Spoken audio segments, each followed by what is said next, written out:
Existing vastu मने आसपास के वास्तु का किसी प्रोजेक्ट पर क्या इम्पैक्ट पड़ सकता है। आइए एक केस स्टडी के माध्यम से समझते हैं। रतलाम की एक प्राइम लोकेशन पर एक रेसिडेंशियल कम कमर्शियल बिल्डिंग का प्रोजेक्ट का प्रपोजल आया। कंस्ट्रक्शन के पहले मेरे एक क्लाइंट ने, चूंकि प्राइम लोकेशन थी, उसके अंदर इन्वेस्टमेंट करने का मन बनाया। इसके लिए वो मुझसे सलाह लेने के लिए आए। मैंने उन्हें रीजन बताते हुए मना किया कि वो जहाँ पर जिस लोकेशन पर प्रोजेक्ट आ रहा है उसके जस्ट राइट हैंड साइड के अंदर ईस्ट डायरेक्शन में एक बड़ा सा ओवर ब्रिज है। नॉर्थ डायरेक्शन के अंदर कब्रिस्तान है और साउथ और वेस्ट डायरेक्शन में खाली लैंड है। इस कारण से ये वैदिक वास्तु के कॉन्सेप्ट्स के अगेंस्ट के अंदर प्रोजेक्ट आ रहा है, इसलिए इसमें इन्वेस्ट नहीं करना चाहिए।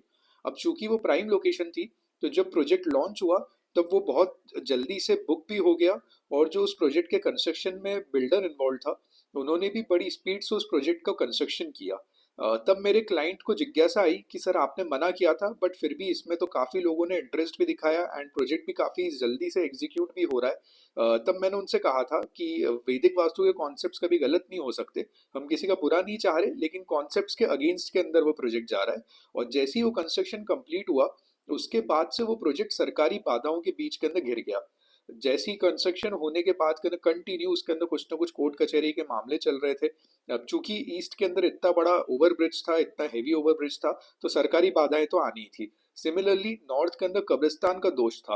अब नॉर्थ यानी कुबेर की दिशा।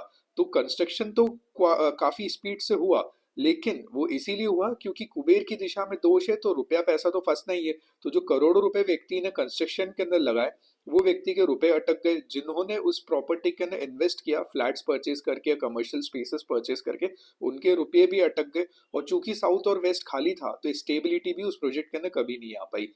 इसी कारण से आज किसी भी प्रॉपर्टी का अकेले का उस एरिया का वास्तु जितना इंपॉर्टेंट रहता है, उतना ही इंपॉर्टेंट उसके आसपास का वास्तु भी रहता है, जिसे हम एग्जिस्टिंग वास्तु कहते हैं।